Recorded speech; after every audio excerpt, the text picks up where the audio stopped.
gelek günden Kurdistan'a dagır kiriye. Ji aliye destalattariye başvuru Kurdistan'a da untizanla hatiye diyar kirin.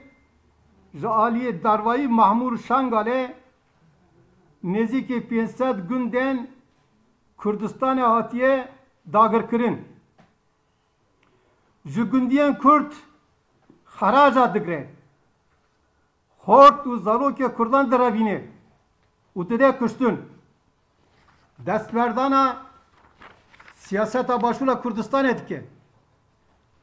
Rêxistinên siyasî ava dike. Em armanca PKK ya stratejik nêzik û başnas dikin ku ji nêzik da û başnas dikin ku ev dixwaze ku binî xet dikim Herama Federe ya Kurdistanê ji holê rake. Em ji PKK daxwaz dikin ku lez û bez dev ji çekberdin bê qeyd şert ji desthilatdariya Herama Federe ya Kurdistanê ra rêz bikin, nas bikin bi awakî aşîtî ji Herama Federe ya Kurdistanê derkevin.